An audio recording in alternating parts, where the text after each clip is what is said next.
Okay, before we start our second panel, we're going to have a little bit of music again, just to keep us going. So Ben, would you please come up? Ben Gossip from Western Mass. I saw this lunatic in the kitchen with this weird red, white, and blue costume. I have no idea what was going on with that. My name's Ben Grosscup from Western Massachusetts. Song I want to sing for you comes from a melody from the African-American spiritual tradition, Joshua Fit the Battle of Jericho. But this song, friends, it says, "We say NATO's got to go." And I'm going to ask you to sing along with me, all right? Here we go.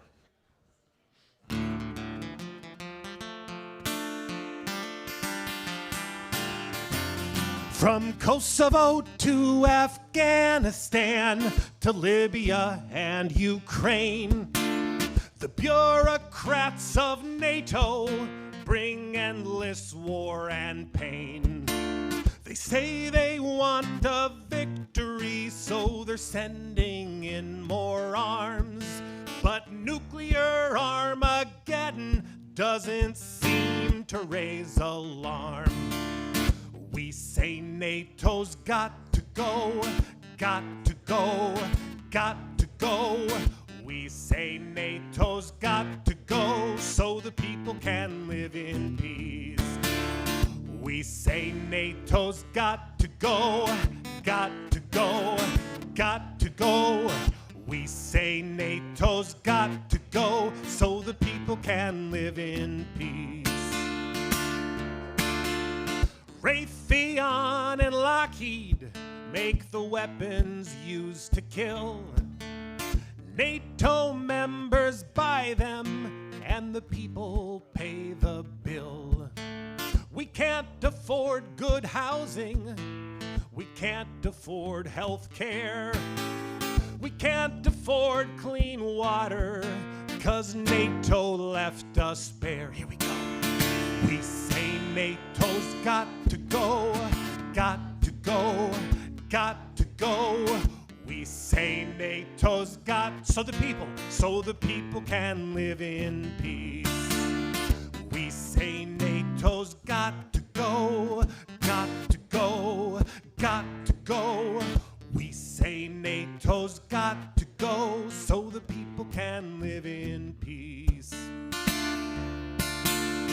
Washington made NATO to enforce its global rule.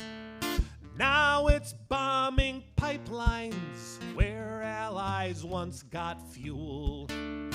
NATO domination brings hunger, war, and fear. But there's cracks in the foundation, and NATO's end is near. Remember what happened at Jericho? The trumpets began to sound. Joshua commanded the people to shout, and the walls came tumbling down. We say NATO's got to go, got to go, got to go. We say NATO's got to go so the people can live in peace. We say NATO's got to go, got to go, got to go. We say NATO's got to go so the people can live in peace. We say NATO's got to go, got to go, got to go. We say NATO's got to go so the people can live in peace.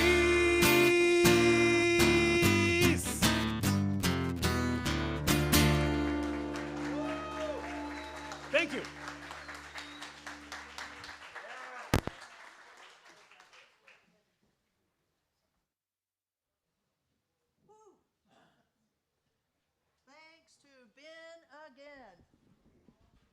Yeah, thanks, Ben. That was really great. Another big round of applause for Ben Gossip.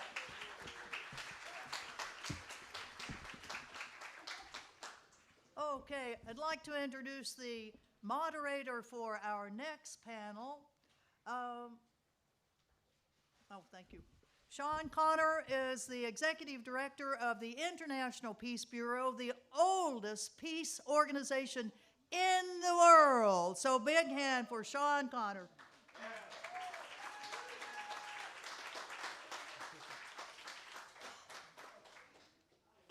Thank you, and great. Thank you to everyone who has already spoken today. I think we're off to a great start, and we have another excellent panel here. So I'll just very briefly introduce our speakers for it and give the floor over to them. We have a few less speakers, so we will have some more time, hopefully also for some questions at the end. So first we have David Swanson, who I hope everyone here already knows of his great work. Of course, as one of the central organizers of this event today, the executive director of World Beyond War. We also have Alain Rouy from Mouvement de la Paix, or Movement for Peace in France. Moataz is 8 minutes away. And Moataz Salim of Code Pink, Palestinian American, should be here within around 8 minutes, so he'll be joining us as soon as he arrives, and we'll bring him right to the stage and give him a nice welcome. The title of the panel now is is NATO and Wars. And of course, we know NATO is very clever about how it engages in wars, using the coverage of the UN, as we've heard, or having individual countries, despite all being NATO countries, engaged in war. So I think we're going to hear a lot more about how this plays out in practice, past, present, and future during this panel. So not to speak for too long here, I'll give the floor right over to David, please. Thank you to Sean and to the International Peace Bureau, which also recently did a 24-hour peace wave together with World Beyond War and do wonderful work. This scarf, as I've been explaining to people around the room, the idea started in Afghanistan, a sky blue scarf. We all live under the same blue sky, and we don't want any wars under it. And they are out there in the lobby on the table, and take them if you want them. I'm very glad that Moataz will be here to focus on the topic of Gaza. The NATO of popular imagination is an assembly of representatives of democratic nations who commit to making the world more peaceful, including by militarily defending each other if one of them is attacked. There could hardly exist a more grave collection of lies.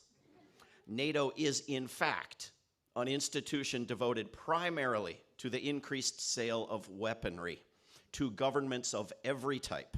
Neither its members nor its often openly dictatorial partners acting at the bidding of any populace, and devoted secondarily to doing the will of one government, that based right here in Washington, D.C., where Joe says he is running the world, and which is represented by over 900 military bases outside its borders. NATO's wars have never involved defending one of its members from a foreign invasion.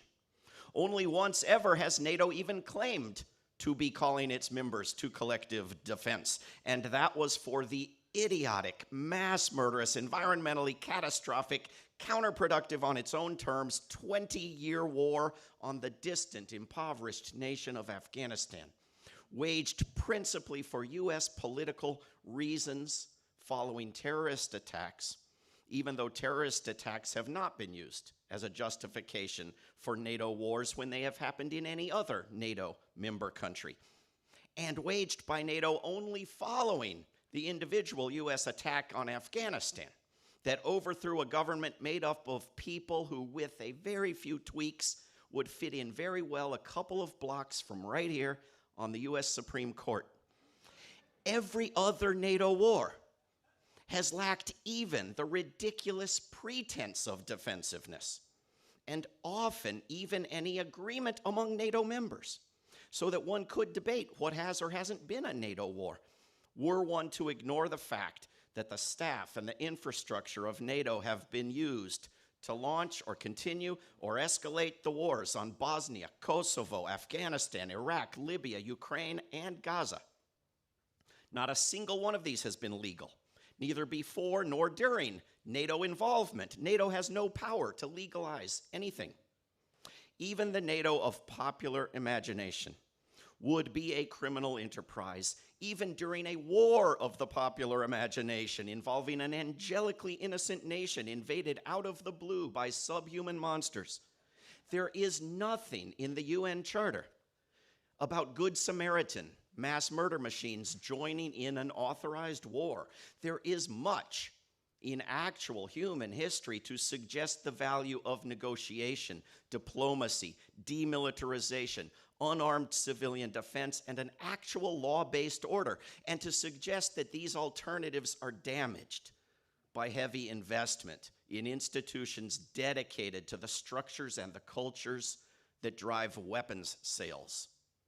In Bosnia and Serbia, NATO first went to war and did so against a nation that had not attacked or even threatened any NATO member, and despite some NATO members wanting to work for peace. The U.S. went to war without approval from the UN or even from the U.S. Congress, but with the new law unto itself, NATO proclamation of humanitarian war. In the U.S. government, those wanting more wars had discovered that they could justify them by bringing vassal states along, like a shoplifter discovering that if he dragged along 10 buddies, then the cops would all help them fill their pockets. In Congress, it was discovered that particular horrors in wars wouldn't need to be investigated if they could be labeled as NATO's. And NATO doesn't have any government to investigate it, because it's not a nation. It just plays one on TV, sending its unelected leader around the world to do joint press conferences with prime ministers and presidents. The biggest discovery, however, was that there needed to be no end of Cold War peace dividend. In fact, there needed to be no end to the Cold War. War, it was discovered, could be an endless humanitarian public service, fending off an array of ineliminable threats, from terrorists to pirates to China to Russia to various governments buying their weapons from the wrong places. Horrible governments, to be sure, but no more horrible than many of those buying their weapons from the right places. And of course, wars kill a lot more than governments, and generally do not kill governments at all.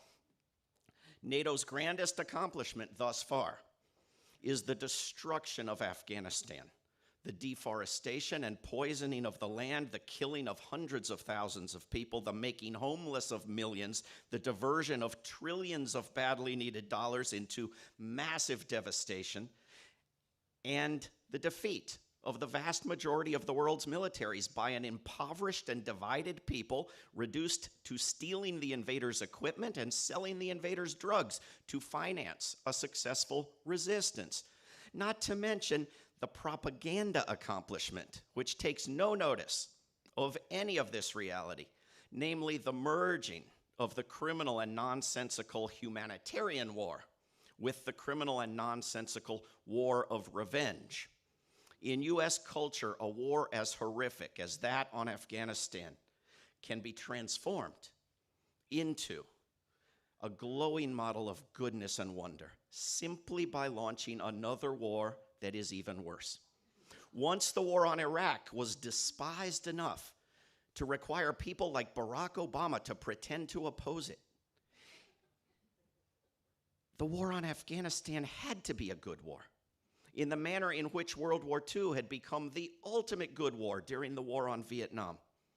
And yet, quite shamelessly and openly, what makes Afghanistan a good war is in part that it was a war of revenge, a justification present in no law or treaty whatsoever, but absent from almost no Hollywood movie in my lifetime. Somebody had stepped out of line. Somebody had disrespected NATO and that little sliver of the world's population called the international community, and therefore the people who lived in a place those criminals had spent some time in needed to pay with their lives. And because the last moments of the war were as violent as the previous 20 years, the problem is now understood as not what the war did, but how it was ended, or even that it was ended. Of course, Tony Blair, humanitarian Middle East expert, had told George W. Bush, famous portrait painter and master's class instructor, that it would be okay to attack Iraq if they attacked Afghanistan first, because revenge. And attack Iraq they did without formal NATO involvement, which is part of what has left NATO with a reputation of being more law-abiding than your average Congress member. But NATO militaries were bullied into helping. And eventually Iraq became the site of a NATO training mission that was a little hard to distinguish from a US-led occupation, with the same US generals in charge of both things, and which persists in a newer version to this day, despite Iraqi demand for Nexit, if you will allow that word. In 2003, there were moves in a Belgian court to prosecute General Tommy Franks, thank you to our Belgians in the room, the commander of the US troops in Iraq, for using cluster bombs in civilian areas. US Secretary of so-called Defense Donald Rumsfeld dealt with that problem at a NATO meeting by warning Belgium that the US would not fund NATO's headquarters in Belgium and would not take part in meetings in Belgium, leaving the impression that NATO headquarters would be moved elsewhere. Instead of shouting, "Good riddance and take your illegal nuclear weapons with you," Belgium fell in line, a tool in the tools-based order. The prosecution quickly disappeared, while the war on Iraq rolled on unchanged. In 2011, NATO decided to attack Libya. It lied about threats to Libyans and pretended that a UN resolution on protecting Libyans was an authorization for a war, the bombing of the country, the overthrow of the government, leaving chaos and mountains of weapons spreading across the region for years afterwards, not to mention open-air slave markets. The excuse for the war was even called genocide prevention. This was back, remember, before genocide facilitation became the respectable order of the day on Capitol Hill. To its credit, the US Congress, like the UN, like all laws and treaties, like much of the world, opposed the war. To its shame, it did nothing about it. Once a president does something, especially if it's under the banner of NATO, that means it is not illegal. This was effectively true when Richard Nixon said it, and has been even more true right up until the Supreme Court recently said it. You're going to hear from other speakers here about Ukraine and Gaza and the South China Sea. I want to comment briefly on Ukraine because it is the lie that half the US public believes, because it is the foundation of support for NATO, because in one of the weirdest developments that I can recall, it is in the US and in Europe, in our politics, right-wing, racist, militarist, fascistic figures who are most open to ending this particular war, albeit in order to focus on other wars. The facts suggest that Ukraine is harmed, not helped, by endless weapons shipments. In December of 2021, Russia proposed an agreement focused on Ukraine not joining NATO, and the US rejected it. The criminal, murderous, inexcusable Russian invasion that followed was motivated, according to the Secretary General of NATO, by NATO's refusal to exclude Ukraine. Just after the invasion, in March 2022, after negotiations mediated by Turkey, it appeared that Russia was ready to withdraw from Ukraine if Ukraine would commit to not joining NATO, and that Ukraine was prepared to agree. We'll never know for sure, but we do know that well-sourced news reports show that the US and the UK told Ukraine to refuse the deal and keep the war going. Even now, after all the slaughter and destruction, the US could allow Ukraine to sit down and negotiate with Russia, could indicate that there's a limit to the supply of free weapons. But the Secretary General of NATO has publicly told the US government to allow Ukraine to use US weapons to attack inside Russia, and the US government has agreed. The plan is escalation, not negotiation. NATO bragged last year that it had trained 800 Ukrainians to be as corruption-free as a US politician. And yet, after dumping unlimited, unaccountable weapons and dollars into the place and insisting on war for years, Who knows how this came about, but Ukraine is still corrupt. And NATO says it's too corrupt for NATO. Or rather, NATO still can't corrupt all of its members into inviting Ukraine to join it. But it can move many of them to make bilateral commitments to Ukraine. It can militarize the whole damn region, and it can prepare the West culturally for World War III. After all, how much preparation do you need to say goodbye to everything? When top scientists and observers keep warning that we are closer than ever to a nuclear war, to a threat to all life on Earth, whatever one does to increase that risk makes one an opponent of humanity. While Ukrainians and Russians are exactly as valuable as everyone else, most everyone else gets forgotten and treated as worthless if we consider a nuclear-risking war in only local terms. What happens in Ukraine does not stay in Ukraine. NATO calls itself a nuclear alliance. It maintains a nuclear planning group for all of its members, those with and without nuclear weapons, to discuss the launching of the sort of war that puts all life on Earth at risk, and to coordinate rehearsals or war games practicing for the use of nuclear weapons in Europe, where the US uses NATO as cover to illegally proliferate nuclear weapons to 6 nations, and Russia now follows suit. We are in trouble and need a radical reversal, not because NATO is a good idea that's gone bad, not because NATO could be a good idea if some other countries did it, not because NATO must be a good idea because we imagine, rightly or wrongly, that certain odious individuals oppose it for their own quirky reasons, but because the enemy of life on Earth is the institutionalization of war, the establishment, normalization, and acceptance of mass murder as a public service. On this 4th of July weekend, let us recall that the United States was born out of war, a war for power, empire, and slavery, as well as for limited freedoms for a limited number of people. There have been few moments of peace for the U.S. military ever since. Nations that lend their names and their respectability to a war addict are not its friends.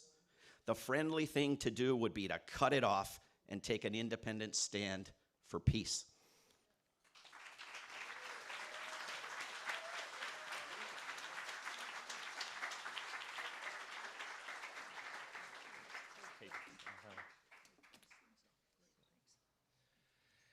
Thank you so much, David, providing a really comprehensive overview of all of the excuses that NATO uses.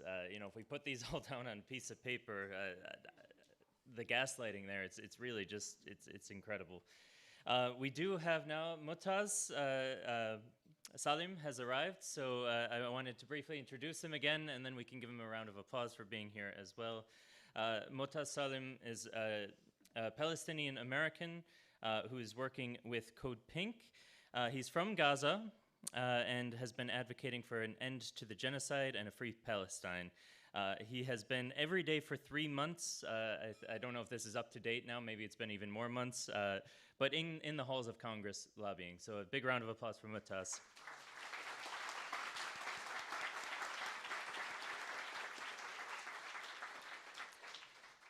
I think according to the schedule, though, first we will come to Alain Rouy from France, who will give us a presentation on the NATO wars in Europe.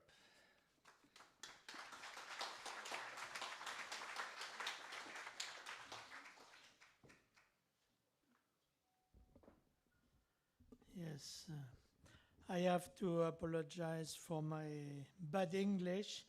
I am a teacher in France, but I teach German, not English. And I have to speak English, not German. Okay. I would like to give you a French voice on NATO. I am from the French Mouvement de la Paix, and I am also IPB Vice President. In France, as I said yesterday, NATO has never been very popular because USA, which dominates this military alliance, respects neither the diplomatic nor the military autonomy of the member states. That's why in 1966, the president of the French Republic, Charles de Gaulle, decided to withdraw France from the integrated military structures and to close the US military bases in France. That's why you have it in Belgium now. De Gaulle did not dispute the existence of the Atlantic Alliance, and he had always been a loyal ally of the United States in times of East-West crisis. But de Gaulle contested the determining weight of the USA in the integrated military command at the service of the American policy of hegemony. De Gaulle was opposed to bloc politics. He refused to alienate member states to the will and to the interests of the United States. After de Gaulle, other French presidents have also opposed NATO's orientations. President François Mitterrand contested the American conception of global security assured by NATO. And Mitterrand questioned NATO's role after the end of the USSR. President Jacques Chirac criticized NATO's evolution toward a broader alliance engaged in military intervention. A NATO that presents itself in Kosovo or in Afghanistan as a kind of armored arm of the UN, which France totally rejects. Logically, in 2003, Jacques Chirac announced that he would veto any UN resolution authorizing war against Iraq. And he did it. The fears and the criticism expressed by French presidents in their days would be even more justified today. Global NATO is no longer a defensive military alliance, but an offensive alliance at the service of the Western powers, and first and foremost at the service of the United States. Unfortunately, since President Sarkozy, successive presidents have broken with the tradition of the independence of French policy. France has re-entered NATO's integrated command. France is systematically aligning itself with US policy, and now the actual president, Emmanuel Macron, is calling those who won't help Ukraine fight to military victory, he calls them cowards. He said that. Macron. Before Macron became one of the most aggressive leaders in the Western camp, French diplomacy had played a positive role in recognizing that Russian demands for security guarantees had to be taken into account. It was the case for the Minsk agreements in 2014 and 2015, the Minsk agreements for which France was a guarantor along with Germany. It was against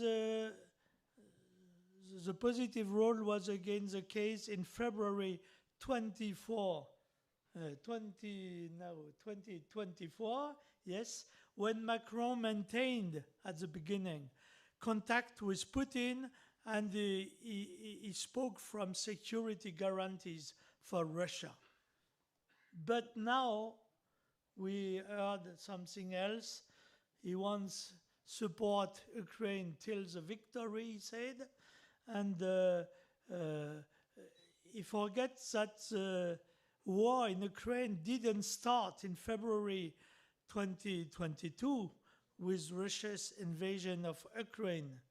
Putin's illegal and criminal invasion is the culmination of a conflict that began with the collapse of the Soviet Union. Like Mikhail Gorbachev, we might have believed that a new era was possible. A new era was about to begin, an era of collective security and cooperation. But this was not the case.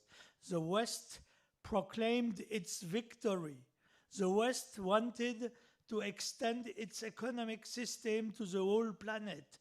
And to this aim, it maintained, it enlarged, and it strengthened NATO.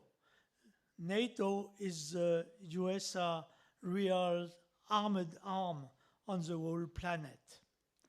This is the context in which the war in Ukraine must be analyzed. Russia feels threatened by Western expansion, and Russia sets a red line. Ukraine must not join NATO. To reach that, Putin, the nationalist Putin, believed only in force, in invasion, in military means, and he deliberately violated the United Nations Charter. But in the end, this war will benefit NATO. NATO welcomed Finland and Sweden as new members on Russia's borders. NATO increased its hold on the European Union, as Rainer said tomorrow, yes? No, today, at the morning. And NATO can now focus on its expansion into Asia.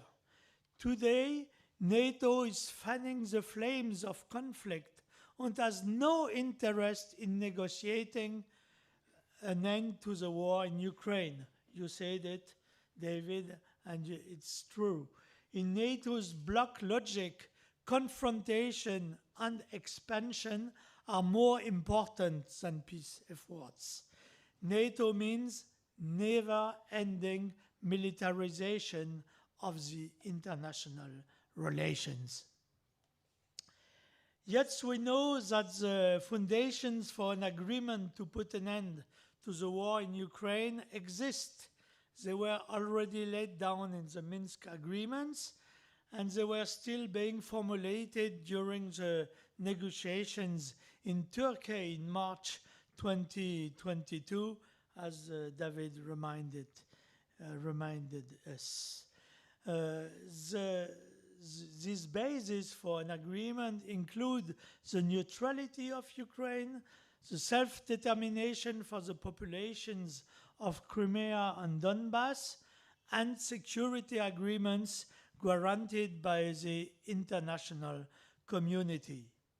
NATO countries have pushed Ukraine to reject such agreements and interrupt all negotiations.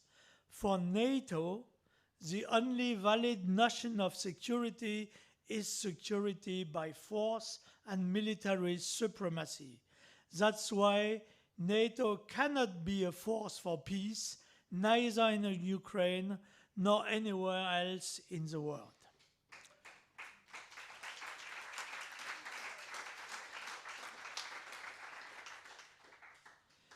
The war in Ukraine has become one of the NATO's confrontation with those designated as systemic rivals in the NATO 2030 strategic documents. China and Russia are designated as systemic rivals. Rivals. These orientations cannot bring greater security to the world. On the contrary, they make NATO a factor of aggravated insecurity. We must oppose this global NATO with all our energy, which is why we hold counter summits and demonstrations every year at the times of NATO summits. We must also develop alternatives to NATO, and we have to reprioritize the notion of common security. Rehabilitate the notion of common security. In France is currently going through a very dangerous period till Sunday, until the coming months, I think, because we have the risk of the extreme right coming to power. But we are not resigning ourselves, and we appreciate that the ideas of the pacifists inspire the force of progress. It will be too short to have a victory for this force, I think, but we can impeach the extreme right to come to the power, I think. And we are happy that the French progressive forces are reviving the tradition of independent diplomacy and the tradition of peace politics for France. It means breaking free from the NATO straitjacket. France could become again a force for peace and disarmament in the service of social and climate justice. That's why I hope, and we can all hope for our country in the coming days. We know there is no justice without peace, no peace without justice. So we say no to NATO, no to the war. Thank you.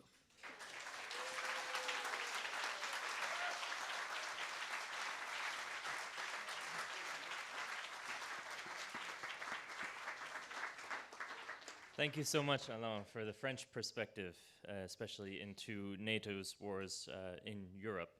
I'm hoping maybe during the question and answer we'll also have some time to discuss France's role in Africa and how NATO has played into that. So hopefully we can come a bit more into that too. But for now, we will move to Moataz to come to the stage and speak about NATO's role, particularly in the Middle East.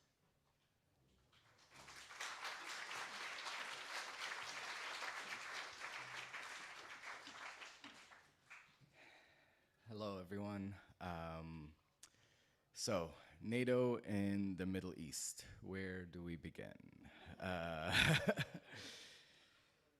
I'll start off with Palestine, because that's kind of, we usually refer to Gaza and what's happening in Gaza as the tip of the spear of imperialism, which is essentially, as far as I'm concerned, NATO's primary role as an organization is to further Western, European, US-dominated imperialism, and to continue to influence other regions in the world, typically through force, through military supremacy. And so just to start off, I guess I'll give a little bit, I always like to center, especially when I speak, back to Palestine, and then we can talk more about the Middle East as a whole and how it's influenced the Middle East. So Palestine currently, over 40,000 individuals have been murdered by the Israeli state and government and the Israeli occupation forces. We've seen, especially in the last couple of months, more and more egregious war crimes being uncovered, war crimes that, by the way, Palestinians have been reporting for, since October and before October, but now we're seeing them being uncovered by all these Western outlets as well, which finally decided to conduct an investigation or two while they also justify the genocide. And just to highlight some of those, and to later I'll sort of tie it back into why this whole idea of NATO and the military supremacy is so depraved, honestly. So there have been, I don't know the exact number of mass graves uncovered in Palestine, but I know of at least 5 or 6 mass graves of over 100, 150 people uncovered underneath hospitals, such as the El Shifa hospital. And there's also been many reports about the, I'm going to call them what they are. They're essentially concentration camps and torture camps that have been specifically created to subjugate the Palestinian population, humiliate them, torture them, and ultimately either murder them or drive them out. So, and a very clear example of that is, I don't know how to pronounce it exactly, this Sde Tideman camp, which has had a lot of reporting about it because CNN, again, one time decided to do an investigation like 3 months, 4 months after many Palestinian journalists and journalists in the region were trying to get the world to pay attention to it. So that's kind of the price that's been paid so far. But what I will also say is that Palestine has also shown us how, I mean, the Zionist state, Israel, always tries to present itself, and it's done so successfully for most of its history, as impenetrable, almost like an invincible state that there's no way to kind of counter it, there's no way to resist it, there's no way to fight it. And what Palestine and Gaza specifically has shown us is that this is an outright lie. A very well-constructed lie to try and even discourage people from even considering the fact that the Israeli state can be resisted, can be, there can be an end to the genocide and the depraved war crimes that it has committed for 9 months now and for 75 plus years before that. So I'll start off by kind of talking about a little bit, as if I didn't start off already. Sort of talk about in a more, I guess, geopolitical context of NATO's involvement in the Middle East, which doesn't get a lot of media coverage for, you can guess what the reasons are. NATO does really have like good PR in the sense that like, because it's not such a, especially in the Middle East, you know, there's not like a very formal like NATO presence, formal meaning like NATO doesn't really go, like the General Secretary doesn't go and visit many of the states except for recently, they've been starting to, and that kind of allows them a cover to not be targeted as NATO. But anyways, so NATO recently, I believe almost 2 years ago, launched what's called the Istanbul Cooperation Initiative, which essentially was an effort to bolster its ties with some of the Gulf states, such as the UAE, Bahrain, Kuwait, and it's essentially an initiative to kind of bolster military relations, because at the end of the day, that's NATO's primary way of conducting quote-unquote diplomacy is through military supremacy and bolstering the military capabilities of the actors that it cooperates with in the region. It also expanded what's called its Mediterranean dialogue to facilitate political dialogue with Middle Eastern countries such as Egypt and Jordan as well. And it's also played a very vital role in a lot of the normalization ties that came out of the Abraham Accords, and NATO's kind of been on the ground ensuring that these, like the normalizations such as from Jordan, Bahrain, Morocco as well, is incentivized. So if you sort of toe the line, follow what the US and by the extension the Western nations in Europe and NATO tell you to do, all of a sudden you have brand new fighter jets and brand new anti-air defense missiles and brand new tanks and whatever. Maybe that's too literal, like I'm being maybe hyperbolic a little bit, but also maybe not. I don't have exact stats for you for what weapons NATO has facilitated in the region, but you get the general idea. And so that's to present you a very clear, direct example of how we've seen sort of NATO's work in the Middle East show up recently in relation to Palestine. For one, early on in the Israeli genocide of Gaza and the Israeli offensive on Gaza and the West Bank and now southern Lebanon as well, the US deployed a lot of its super high-tech, like the air carriers and a lot of its ships from its navy. But it wasn't the US alone. Other Western nations have also been found to have sent some of their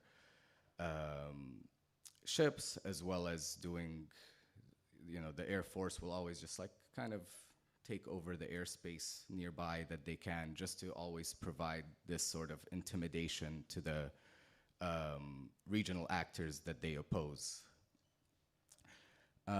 It was very clearly seen when, well, first I'll talk about sort of the Houthi blockade. So the Houthis, or Ansar Allah in Yemen, have essentially created a blockade in the Red Sea. So any ship that has any sort of ties to Israel or plans to dock in Israel or is shipping from or to Israel, they've essentially targeted in a variety of ways. Shout out Yemen.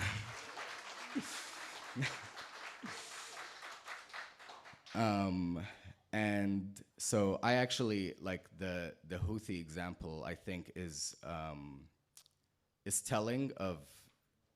It's for me. I like to view it as an optimistic example of the limitations of NATO and the fact that Palestine and the whole Palestinian cause and movement and resistance against occupation has kind of shown us that NATO and the powers, Western powers, I like how this put it, the axis of domination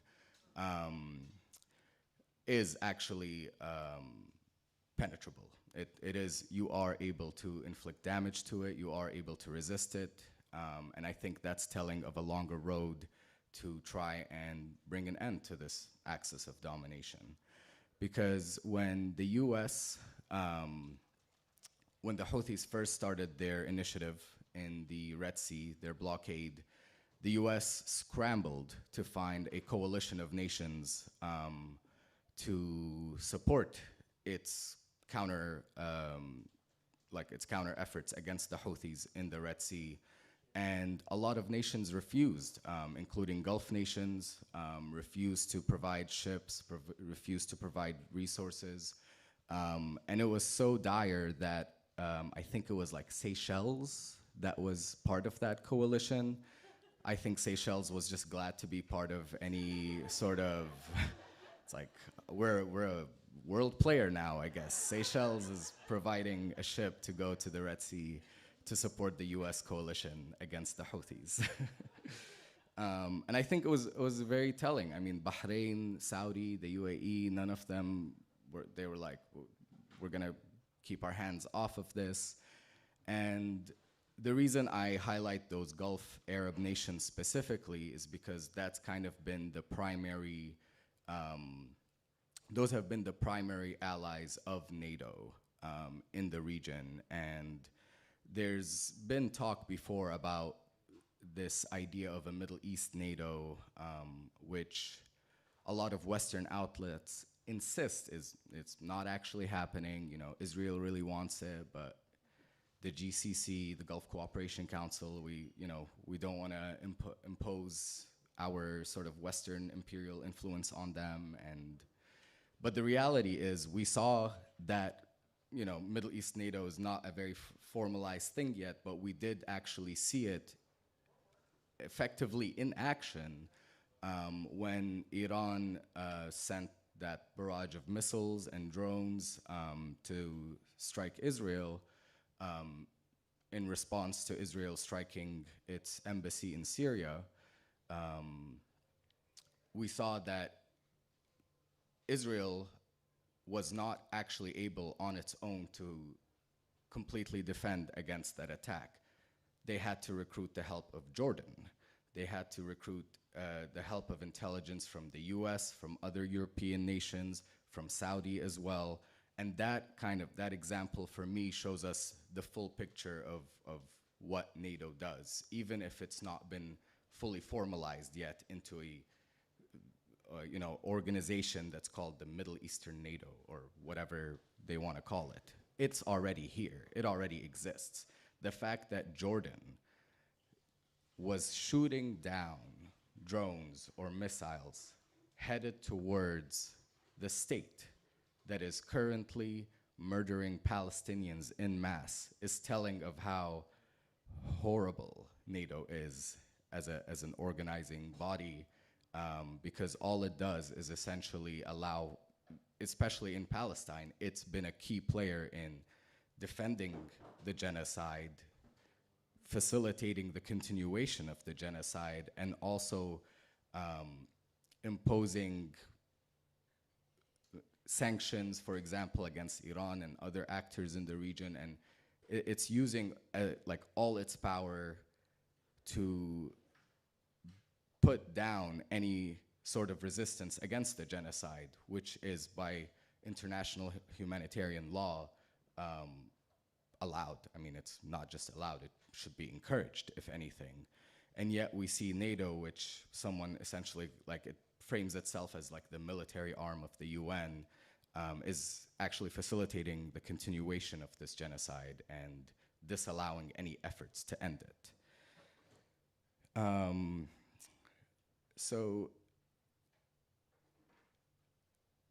there was a quote I saw from German Foreign Minister Annalena Baerbock, who said that Iran must be isolated when they conducted their attack on Israel, because, quote unquote, because of course there must be a reaction to this unprecedented incident. But there must be no further escalation in the region.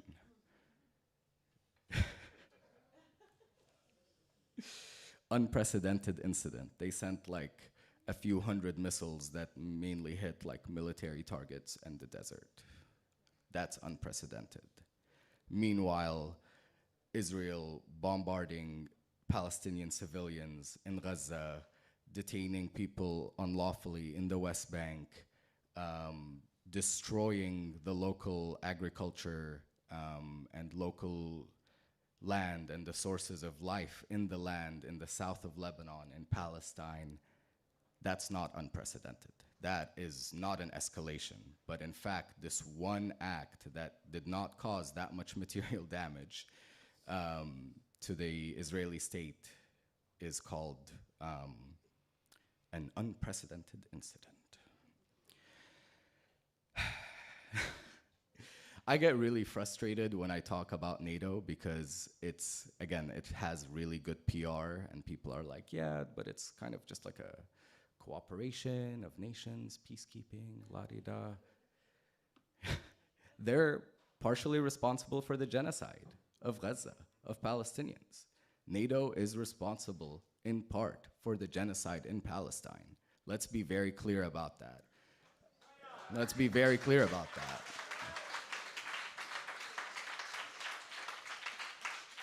And the most insidious way that it is responsible is by essentially coaxing all these Gulf Arab states, Jordan, Morocco. You know, in the Arab world, we always mock our leaders because most of them are cowards. And a big part of the reason for that is that NATO has just exerted its influence in such a egregious, hegemonic way on the region that the calculation has become for a lot of Arab leaders is, okay, we can either like stand up for what we truly believe in, for our culture, our heritage, our dignity, our people in Palestine, and for the ummah, if you're not aware, you know, and it's like a concept in Islam of like, Muslims are kin to one another no matter what. Anytime you come across another Muslim, like they are your kin. You are supposed to be one unified nation, essentially, against any sort of aggression imposed on any of our people. And so there's this hypocrisy now where you have these Muslim states, almost like states where the politics are very much tied in with the theology, that have completely abandoned those ideals, abandoned Palestine, and instead have said our way forward, our way to ensure our safety is to essentially stand down, take what NATO gives us, and cooperate with NATO and the Western nations and the US. And if Palestine goes, then it goes. That's essentially a big part of what NATO has done. It's subjugated these nations to its will, to the will of the Western imperialist nations, and now, unfortunately, Palestine is the one that has to suffer. Because the reality is, all these nations with their capabilities could bring an end to the genocide. They could, but they choose not to. They choose not to because they would rather maximize their profits, bolster their defense, and watch Palestine be genocided. It's pretty dire, but I will sort of, to end, kind of bring it back to a more hopeful message, which Gaza, as the tip of the spear of imperialism, as kind of the main, you know, NATO's doing a lot of stuff all over the place, but especially in Gaza, like we've seen just how horrific, or rather Gaza has shown us how horrific this imperialism is, this just egregious militarism and, you know, conducting efforts through military power, and just, it's shown us how awful that is. But it's also shown us that it's penetrable. It can be destroyed. It can be resisted, and it will be, because Gaza has resisted. Despite everything, Gaza has resisted, and Gaza still lives. Still lives. And more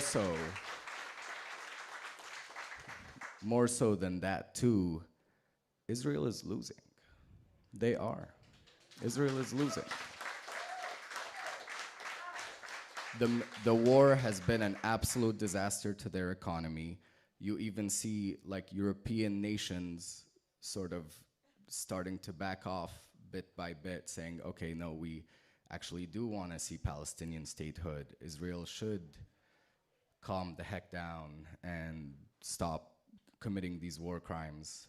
And I think that's very telling. That's a big part of that is the work we've done too, as people on the ground, pressing the issue every day, day after day, month after month, despite burnout, despite the anguish. Israel is losing its allies. It's losing the war on a military basis, which it makes up for by murdering another dozen civilians every day. And NATO is a big part of what allows Israel to continue its genocide, but it's losing, and NATO's also starting to become more and more exposed. and inshallah, like, we'll see a free Palestine and we'll see an end to this axis of domination by NATO. Thank you.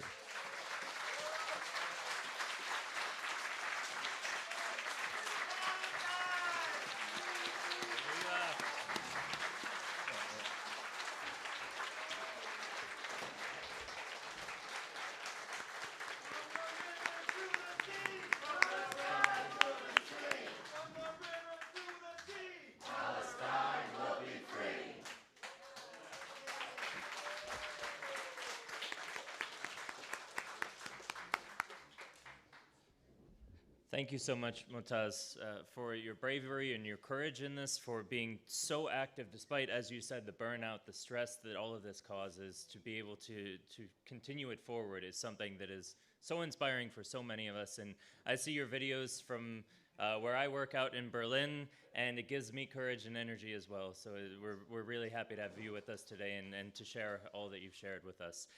One quick additional note that Anne Wright had shared with me is that Israel is special in having an office in the NATO headquarters, despite, of course, not being a NATO member.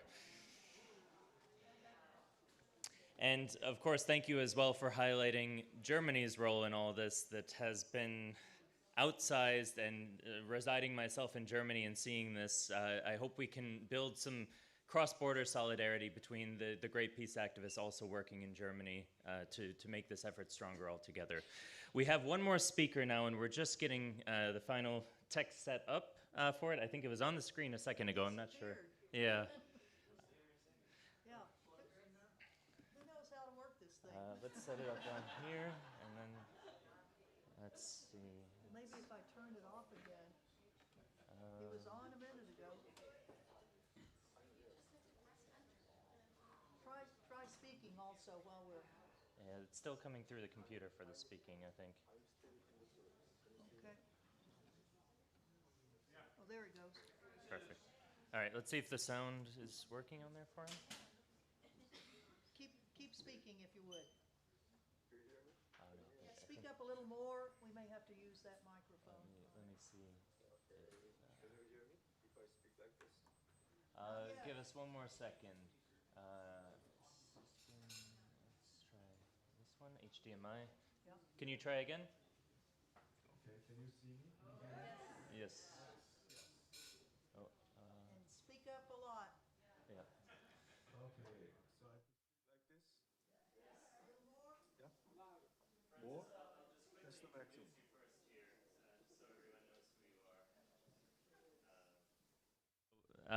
Okay, we're back. Francis Daehoon Lee has been a professor for peace studies at the Song Kong Ho University, Ritsumeikan University, and the International University of Japan.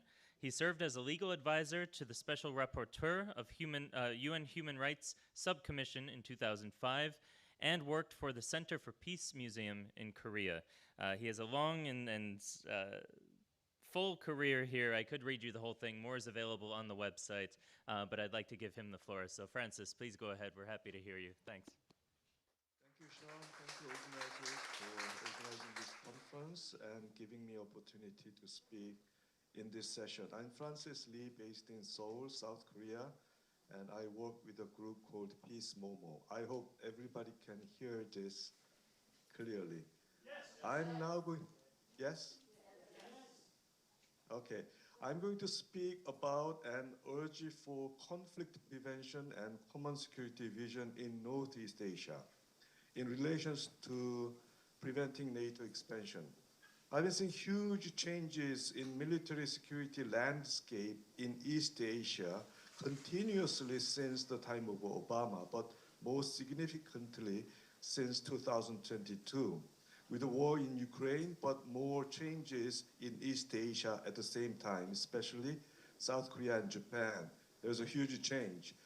Recently, all countries in Northeast Asia are undergoing one of the highest levels of military buildup and highest level of joint military exercises. Diplomacy and dialogues are gone. Hostilities are growing fast. There is obviously mutual escalation running into a clash in my mind. The crucial beginning in East Asia from the US is actually from Obama's time, pivot to Asia rebalancing. In terms of securitization, militarization, things have been changing and then speeded up with the so-called Indo-Pacific strategy by Trump administration. Indo-Pacific, it was the first time to hear this very strange formulation, Indo-Pacific, for the first time. Now, China, Russia, and North Korea didn't sit still. They reacted against such US actions fast and very strongly.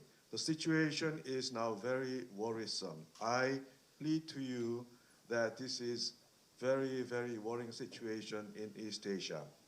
Let's look at South Korea first. Since 2022, we have a new government, very hawkish, and they've been cooperating with the US-led anti-China, anti-Russia military alliances very actively.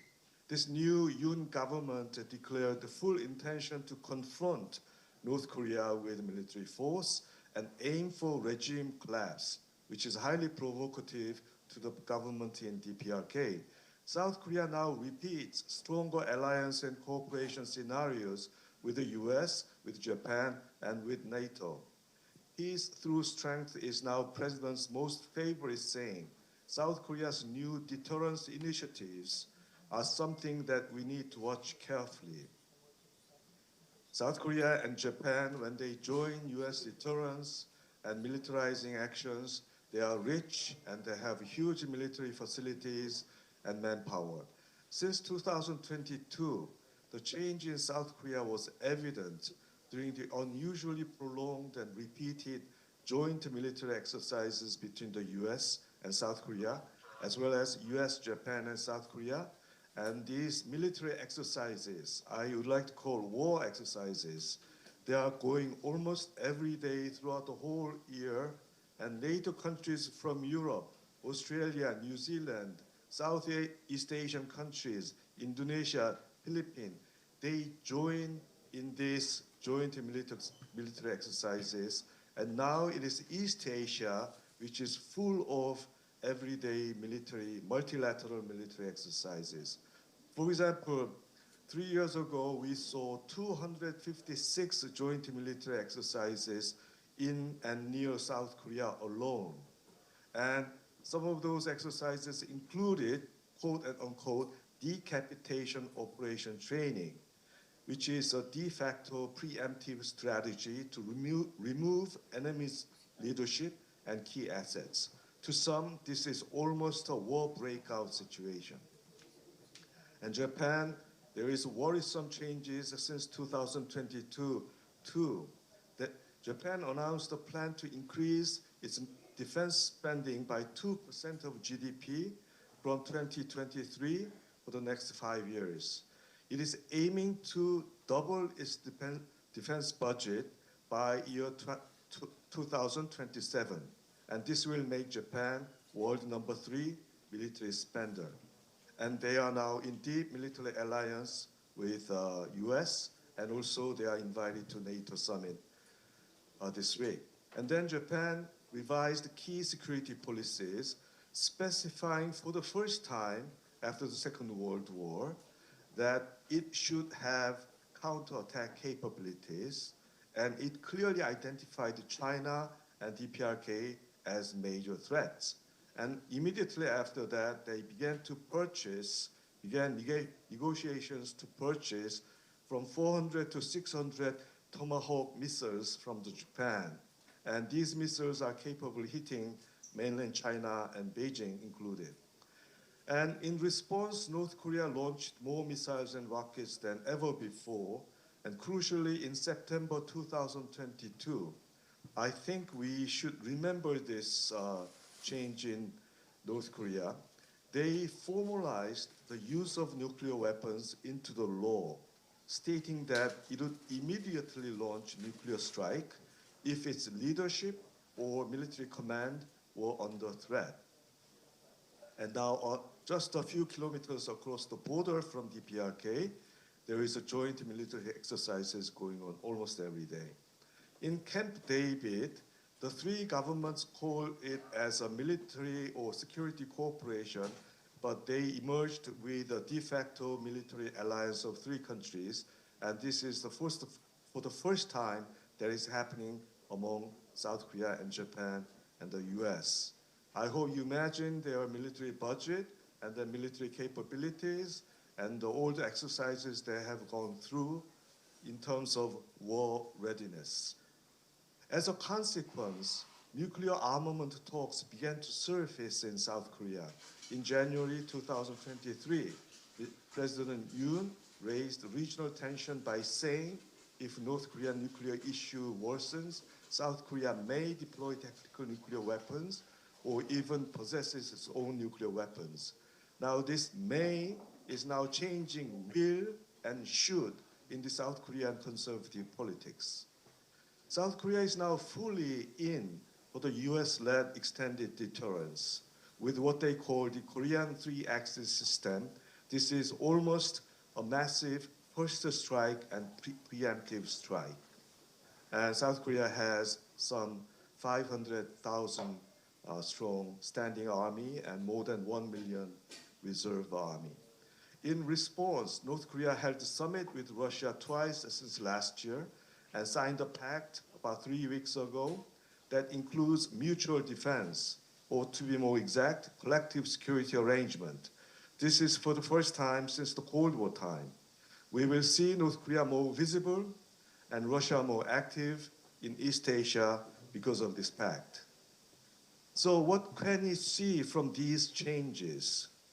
A grid of offensive alliances being realized here in Northeast Asia, the fastest. The fact is that the bilateral alliances maintained by the United States in each regions of the world is not only deepening and developing, but more closely connecting to the entire globe and space. The US-led East Asian alliance system is being reorganized at a rapid pace and orchestrated to a dangerous level. We need rethinking. We need new actions on the US alliance orchestration. Second, new relationships are forming among US alliance partners, such as Philippines, Japan, Australia, Japan, ROK, South Korea. Various small-scale cooperation between the so-called like-minded countries, such as Australia, Korea, and Japan, are constantly emphasized. We must say that the alliance system limited to East Asia is now closely connected to the security structure of Europe and the entire world. With South Korea providing weapons to Ukraine and North Korea beginning to provide arms to Russia, the Ukraine war, or for example, the Ukraine war marked the beginning of unifying security horizons of both sides of Eurasia. They are not separated. NATO has invited 4 Asian countries, South Korea, Japan, Australia, and New Zealand, to the summit since 3 years ago, and at the same time, they issued a strategic concept document stating China is a systemic threat, and China is located in Asia. NATO confronts China, and this is a fact. This means NATO will come or has already come to Asia. And there is an agenda in NATO meeting to establish NATO office in Tokyo.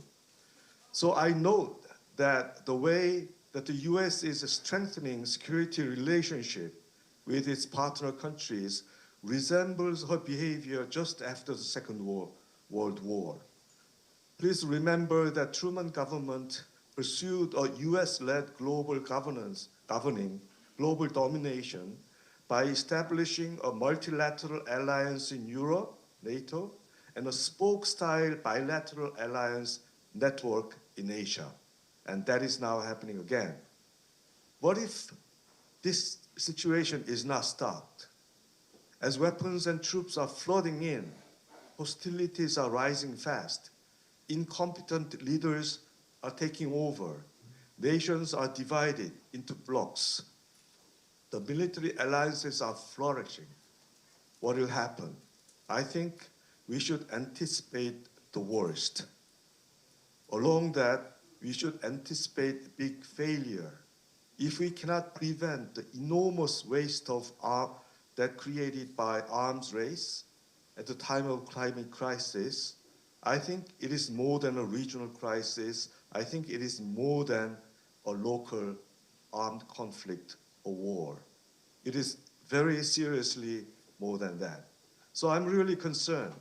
The hegemonic politics of securitization and bad leadership will explode into flames not very far from now. We must really worry about a bigger catastrophe that will follow if we fail to stop this confrontation in the Asia Pacific. Likewise, we need to shift our focus of envisioning peace and peace building to new agenda. I'd like to advocate that we should formulate new agenda so that we can act on new fronts. In Asia, Northeast Asia in particular, there are now urgent needs for early warning from every sector against possible armed conflict. And new diplomacy is necessary for changes in the regional security structure in order to establish a regional common security system. I think this is time that we should work step by step to establish common security regime. And my final plea is that common security starts by listening to and paying respect to security needs of all the parties involved in the region, face to face. That's the first thing. So therefore, what stands in front of us is not only denial of common security approach and respect of all sovereign states, it's a confrontational and aggressive, active, planned move of almost all Northeast Asian countries, and especially on this side, orchestrated by the US. The NATO as the name does not exist yet in Northeast Asia, but the essence and the real militarized activities for NATO exist in Northeast Asia. Thank you.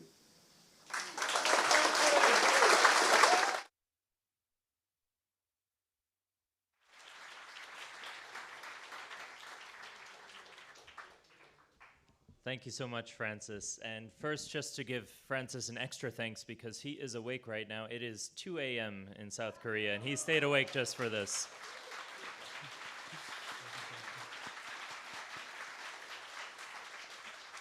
Briefly also say a couple of the presenters in this session have mentioned the concept of common security. It is something I think many people may not be familiar with. We have some handouts with a QR code that are towards the entrance if anyone is interested. There's a report that we worked on in 2022 where you can find out more information. Also, several people who are with us here today, including Francis, Joseph Gerson, who's back there, Rainer Braun, who is in the last panel, and some others are currently working on a report specifically on common security in East Asia, and we're hoping that will be out later this year. So please, you can follow along with that process if you'd like to learn more. So thank you again, Francis. We have, I think, still about 15 minutes here for a Q&A before we break for lunch. So I would open up the floor for questions. I see there's already a hand here. I'm going to try my best. I'm sure there's a lot. I think we're going to take maybe 3 questions, and then we'll give the floor for answers. So yes, please, go ahead. I don't know where our microphone is right now. I think it's coming from back there.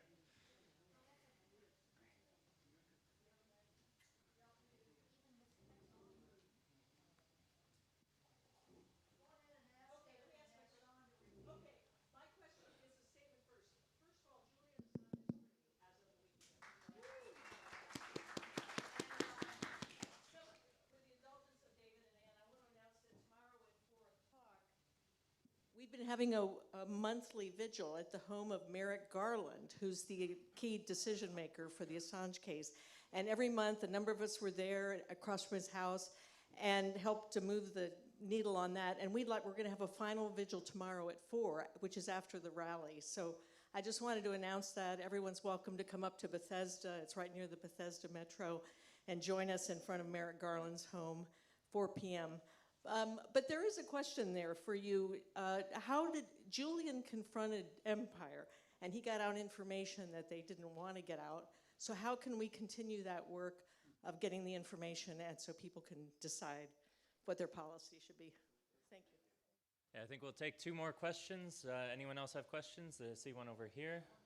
And then, sorry, there's also some over here. Okay, so there are a lot of questions because these presentations are very good. I would like to ask what's happening in Europe and what are the meaning of EU elections, of the elections coming up in different countries, of the move in Europe toward the right. In the past, we would always feel, oh, good, we held off the right wing and the good guys in EU are winning, and that process is over, and we've seen these good guys in Europe being transformed into very bad guys. What are your feelings about the developments in Europe at this time?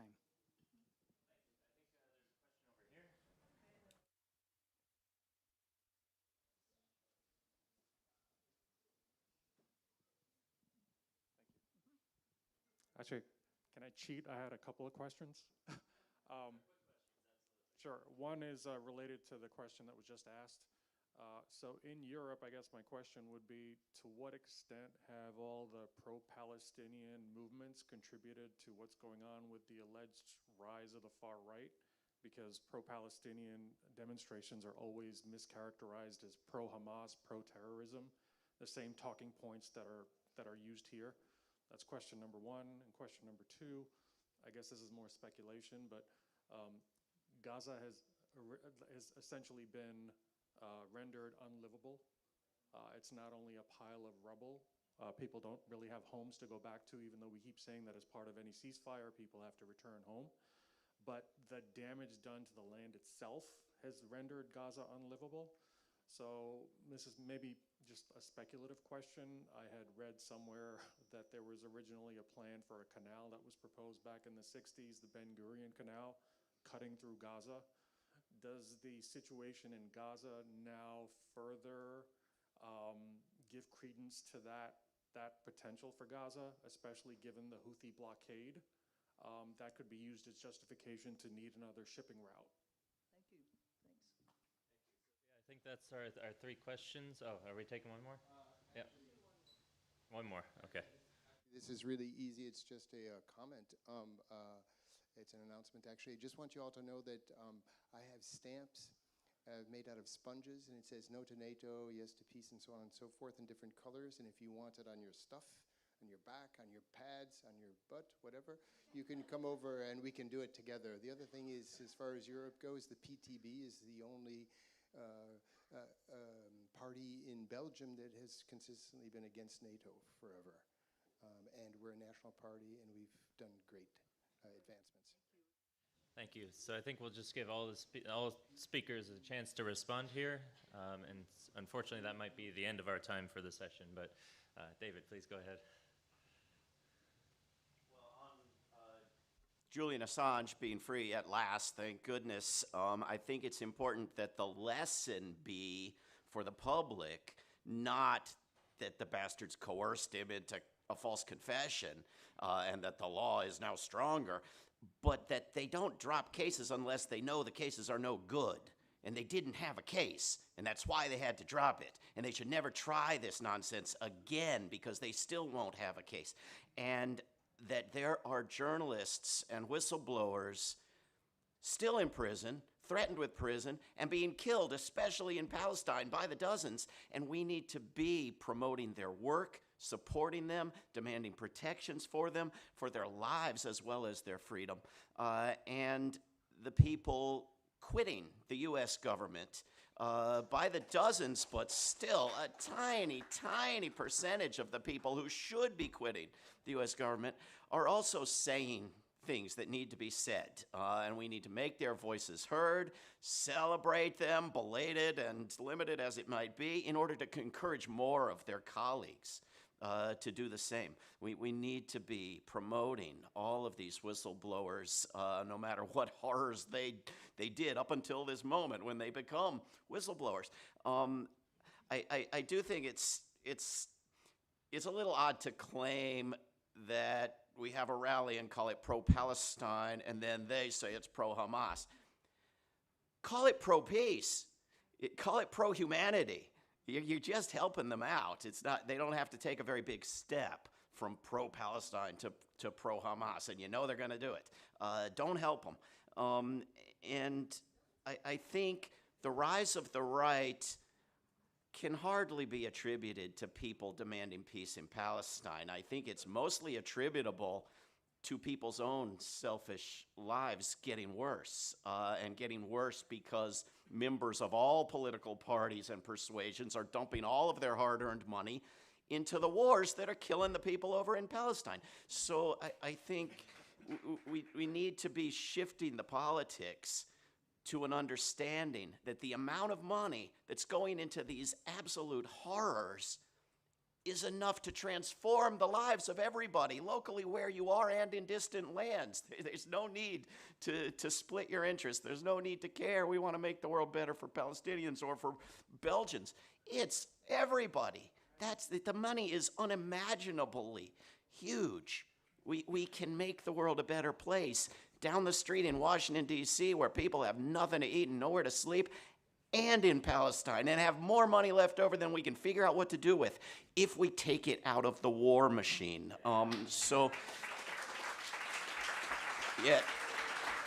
Yes, of course they have horrific plans for pipelines and canals and selling beachfront property and all the rest of it, and we have to expose it and stop it. Thank you.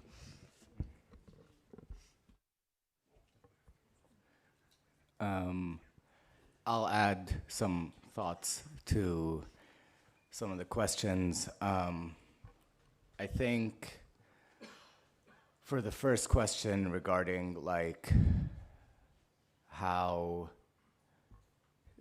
regarding Julian Assange and getting information, I think what I want to point out is my biggest takeaway from what Julian did is that it took a lot of risk and it took a lot of sacrifice that it shouldn't be such a big sacrifice to actually expose what the world leaders are doing, things that they don't want to get out.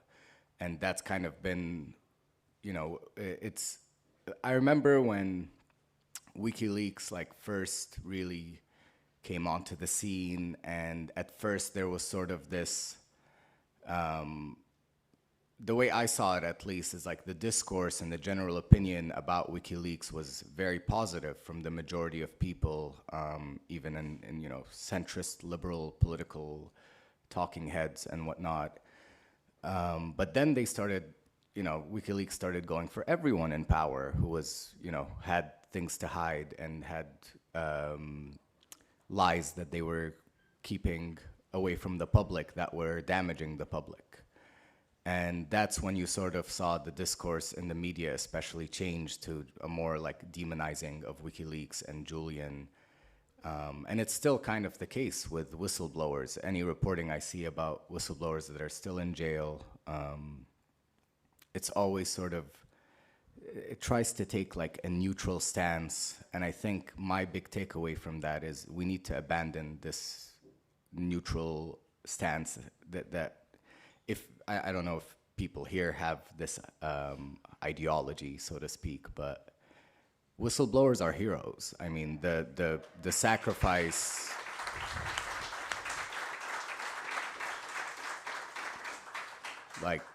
the fact that Julian Assange has spent, longer than a decade even, from, being in the Ecuadorian embassy, being moved around, spending 5+ years in jail. It's a farce. I mean, this guy, essentially what he did is create an organization that exposed much of what we already knew as people who are for peace. And we're always called conspiracy theorists for being against the war machine that ultimately controls a lot of the ways that states act and behave. And that's why we don't have things like healthcare and resources for our own local communities, because we'd rather bomb my cousins in Gaza. And so I like to finish off with that question. I will say that the way we can find out more about is to, you have to do your own research and find these sources. And I would also encourage people on a more general, in a more like philosophical sense, like consider how much risk that takes and how much risk we have to take, each and every one of us.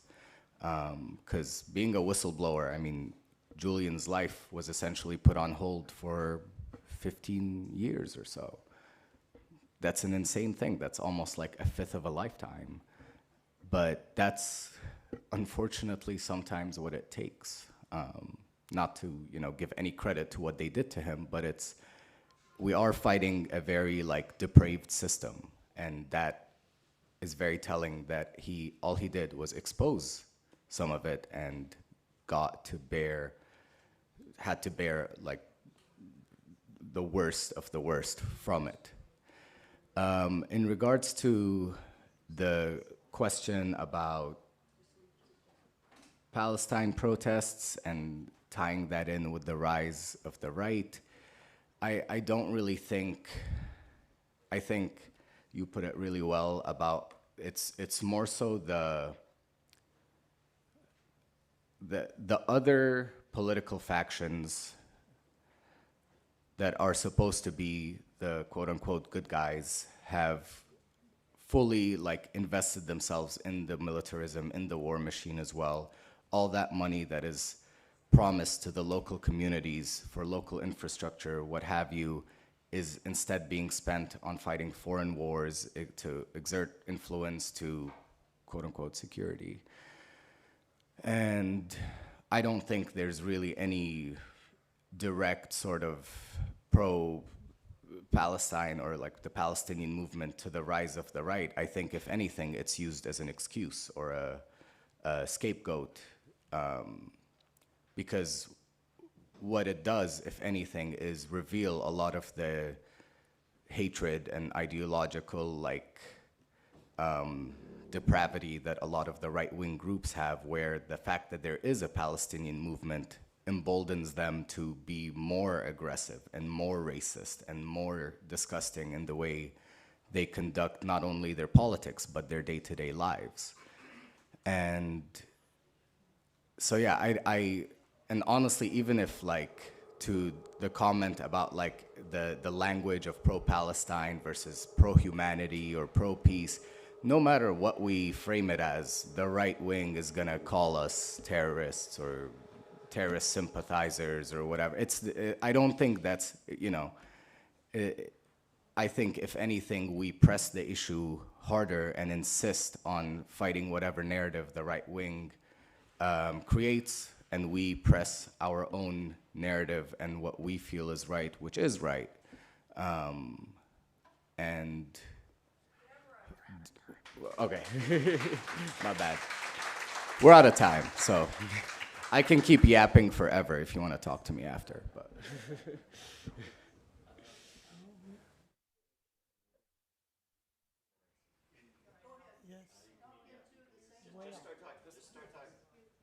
Allô? Allô, allô? Non, ça marche pas. Allô, si maintenant.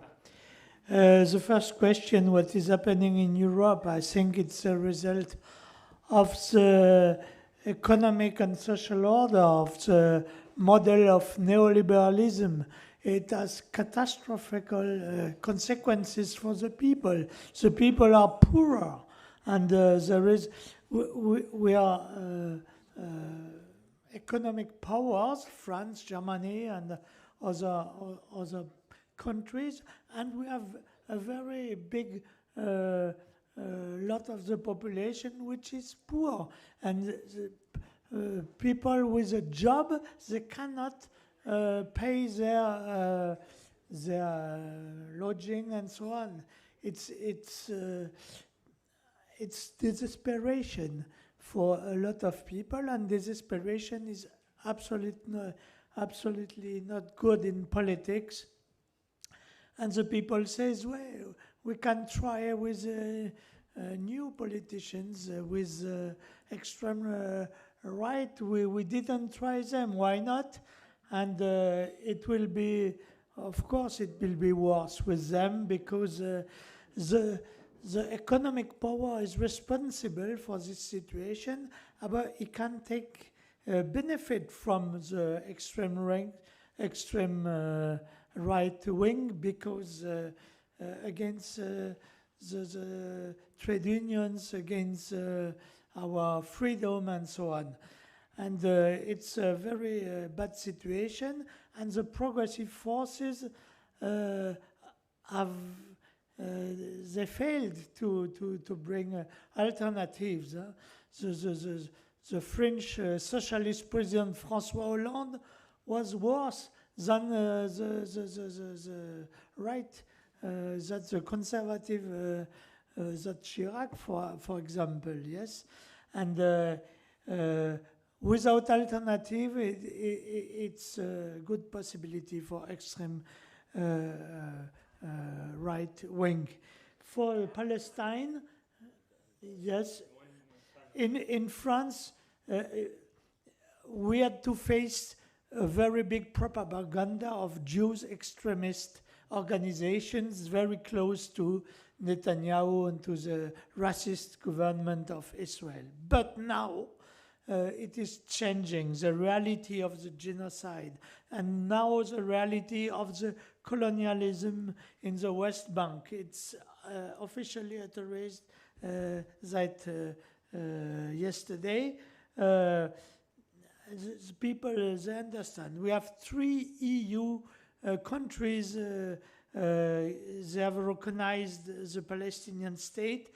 I think that France can do it, perhaps in coming months, and we hope that France can be active in the EU for the suspending of the commercial agreements with Israel, between Israel and EU. It will be difficult, but we can have a majority in Europe for that. I don't really have time for closing remarks, but I want to thank all of our speakers again for excellent contributions. Big round of applause. And of course, they will all stick around, I think, for some time here, so hopefully we'll be able to have some further discussions with them today and hopefully also tomorrow. Before we stand up, Anne Wright has an announcement about lunch and how everything will go, so please listen very closely so we all get some nice lunch. Well, thank you, Sean, and thank you to this great panel. Let's give another round of applause for them.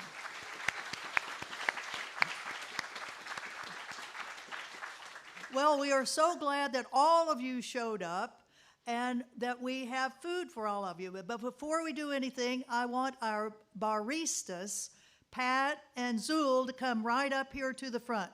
These guys, come on. These guys have brought in all the food. They've brought in all the food. They've made all the coffee. It's so good to have the guys doing all of that. Yay!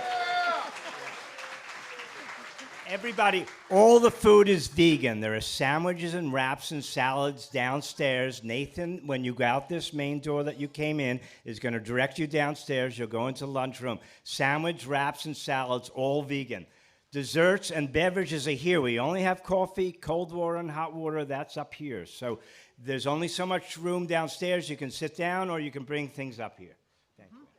You want to say something? Well, again, we want to thank them for going out and getting all of this, for preparing it, and doing what guys ought to be doing all the time. So, now wait. Okay, so we have lunch now, but I'm putting a little change in the schedule. We want you back here at 2:15, not 2:30, 2:15, because we are going to show a very important documentary. This is Global Women United Against NATO, who organized last year's anti-NATO, No to NATO conference in Brussels. They have the declaration. They've got 200 women from around the world who are saying no to NATO. So we'll start that at 2:15. So come on back. Thank you.